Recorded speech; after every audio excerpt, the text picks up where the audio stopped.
Assalamualaikum warahmatullahi wabarakatuh. Perkenalkan, nama saya Wulan Uswatun Hasana, mahasiswi program studi Pendidikan Bahasa Jepang Fakultas Keguruan dan Ilmu Pendidikan Universitas Muhammadiyah Profesor Dr. Hamka semester 4. Pada semester ini saya diberikan tugas untuk melakukan observasi di sekolah Madrasah Aliyah Pondok Pesantren Darussalam, Kasomalang. Pada video ini saya memaparkan video hasil wawancara saya dari beberapa narasumber. Semoga video ini dapat bermanfaat bagi kita semua, terutama calon pendidik.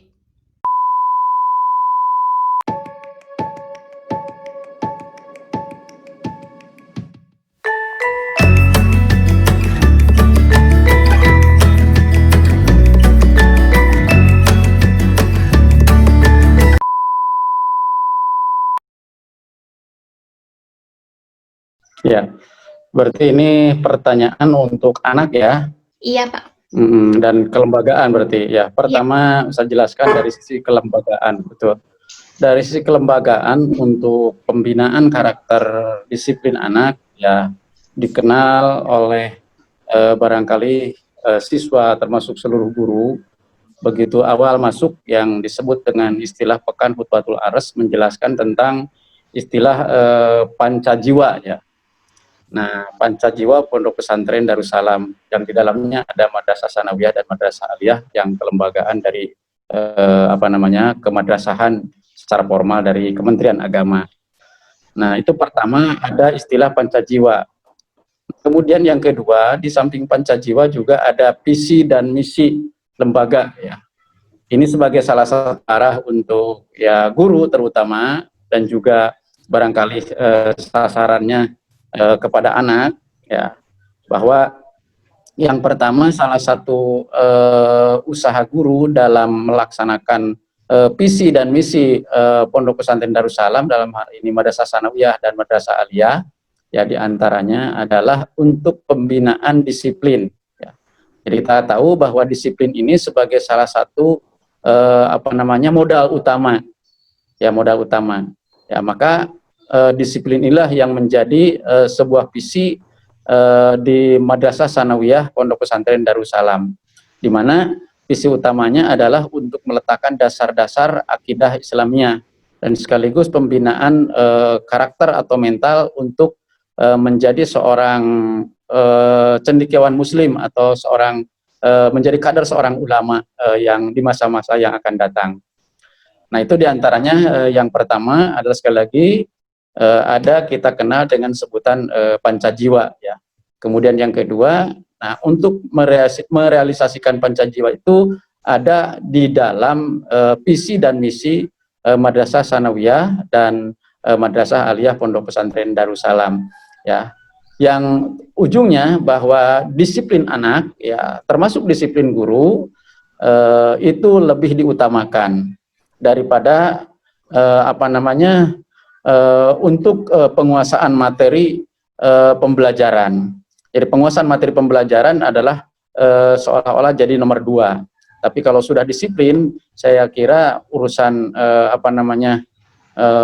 kualitas keilmuan anak yang disebut dengan tolabul ilmi wa tahdibul akhlak itu akan secara otomatis kalau anak sudah disiplin mengikuti apa yang direncanakan dalam visi dan misi Pondok Pesantren Darussalam atau Madrasah Sanawiyah dan Madrasah Aliyah Pondok Pesantren Darussalam akan tercapai. Itu barangkali yang pertama ya. Iya. Barangkali organisasi yang berkaitan secara formal dari Kementerian Agama ya, secara formal. Struktur organisasi secara formal, pertama barangkali di jajaran yang paling mendapatkan posisi yang paling urgen, paling atas adalah ada wadah namanya yayasan. Nah, dalam hal ini sekarang kita punya yayasan, bahkan dirubah nama yayasan jadi Yadaka. Itu Yayasan Darussalam Kasomalang. Nah, kemudian kebijakan ketua yayasan sebagai wadah sebuah organisasi di lembaga pendidikan, maka menentukan dan menunjuk ya kamad namanya. Kamad itu kepala madrasah. Dan si kamad ini juga dibantu oleh wakamad-wakamad. Ya, wakamad itu ada 4 kan. Pertama adalah wakamad kurikulum, kemudian wakamad kesiswaan, kemudian Wakamad Sarana Prasarana, dan Wakamad Humas. Nah, dari Wakamad itu strukturnya terus turun ke bawah ya. Nah, dari Wakamad ini kan langsung ke wali kelas ya, ke wali kelas. Nah, wali kelas, kemudian dari wali kelas ya tentu saja turunannya adalah ke bawahnya adalah para guru mata pelajaran atau guru bidang studi ya. Itu secara struktur ya. Kemudian dari guru bidang studi ya, maka ada istilah malah ditambah, dan bukan hanya wali kamar, tapi ada istilah wali pembimbing khusus. Kalau di perguruan tinggi berarti wali untuk membimbing satu bidang atau satu jurusan. Nah, istilah di kita dengan sebutan adalah wali kamar. Nah, itu para wali kamar itu bekerja dengan wali kelas ya, wali kelas, yaitu yang strukturnya langsung ke anak. Nah, itu barangkali secara strukturnya. Sekali lagi, pertama ketua yayasan atau pertama ketua pembina yayasan ya, ketua pembina itu atau dewan pembina yayasan itu kan yang mengangkat ketua yayasan. Nah, setelah terangkat ketua yayasan, ya ketua yayasan punya hak prerogatif untuk menentukan kepala sekolah atau kamad ya, kepala madrasah. Nah, kamad ini setelah ditentukan oleh ketua yayasan, maka dibantu oleh tadi 3 wakamad, atau kalau istilah di sekolah lain adalah wakasek ya, wakil kepala sekolah. Ini wakamad, wakil kepala madrasah, bagian kurikulum, kesiswaan, kemudian sarana prasarana, dan juga humas ya. Nah, dari humas itulah turun ke wali kelas, kemudian dari wali kelas dikenal di kita dengan sebutan ya istilah wali kamar. Nah, ini yang bekerja sama dengan wali kelas. Kalau wali kelas urusannya barangkali ke negara, nah kalau wali kamar ke pengasuhannya, ke pengasuhan siswanya, dalam arti di kamarnya masing-masing, baru ke guru-guru, dan dari guru-guru tentu saja yang ujungnya yaitu adalah ke siswa. Nah, itu barangkali secara struktur. Maka kalau melihat struktur, yang paling berkuasa, yang punya hak prerogatif menentukan guru itu. Sekolah kami, di sekolah saya, memang peraturan itu nomor pertama gitu, karena namanya santri itu harus berdisiplin dari segi pakaian, dari segi bahasa karena kami pondok bahasa, dan juga dari segi pembelajaran semuanya ada peraturannya. Kayak misalnya peraturan bagi yang melanggar bagian bahasa itu seperti menggunakan kerudung pelanggaran, ataupun yang buat yang laki-lakinya, buat yang iwannya dibotak gitu. Soalnya hal itu membuat mereka jera gitu. Jadi alhamdulillah semua santri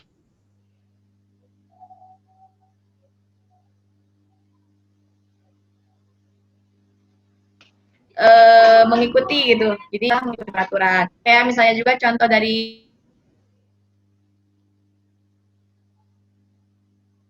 di bagian pendidikan, bagian pengasih itu untuk perizinan. Jadi tasrih itu sebuah kertas buat yang sakit, izin piket, ataupun izin pulang. Jadi semua itu udah tertulis di tasrih yang mempunyai masa berlakunya sendiri gitu. Misalnya 3 hari. Setelah lebih dari itu mereka alfa dan bakal dapat hukuman. Kalau dalam segi kegiatan seremonial, kalau buat upacara hari Senin di kami tidak ada, karena setiap pagi itu diganti dengan percakapan dengan menggunakan bahasa Arab dan Inggris. Jadi nggak ada upacara bendera, tapi ada namanya apel bulanan setiap akhir bulan.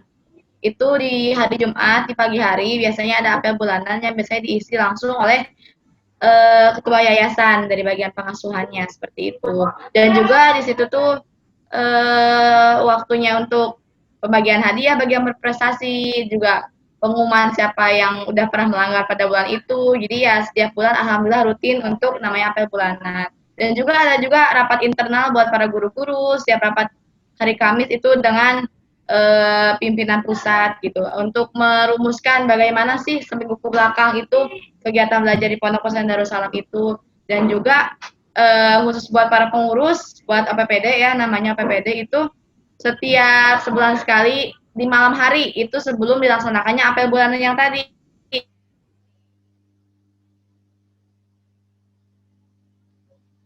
Oke, makasih jawabannya. Jadi sebelumnya kami sebagai pengusaha apa saja yang terjadi dan akan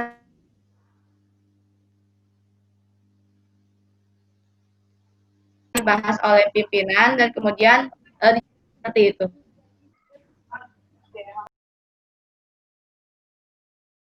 Yang sering kami lakukan adalah ekstrakurikuler. Di sekolah kami ada 3 macam ekstrakurikuler. Pertama, ekstrakurikuler bahasa, yang kedua ekstrakurikuler kesenian, yang ketiga adalah ekstrakurikuler pramuka. Untuk acara bahasa kami menggunakan mengganti bahasa setiap 2 minggu sekali. 2 minggu pertama kami di bulan pertama, minggu pertama dan minggu kedua kami menggunakan bahasa Inggris, dan minggu ketiga kami menggunakan bahasa Arab. Di dalamnya kami menerapkan pelajaran seperti di bahasa Inggris. Kami mempelajari pelajaran grammar, reading, dan conversation. Pelajaran bahasa menggunakan kami mempelajari nahwu dan sorof. Selanjutnya untuk ekstrakurikuler kesenian kami memiliki 12 cabang kesenian. Salah satunya adalah cabang kaligrafi, qasidah, marawis, letter, dan yang terus ada juga ekstrakurikuler pramuka. Ini adalah ekstrakurikuler yang wajib dan setiap hari Kamis di Pondok Pesantren Darussalam, yang mana pembina dari ekstrakurikuler ini dibina langsung oleh para pembina Korcap Subang, di bawah naungan Korcap Subang, dan pelaksana pembinaan pada ekstrakurikuler pramuka ini sebentar.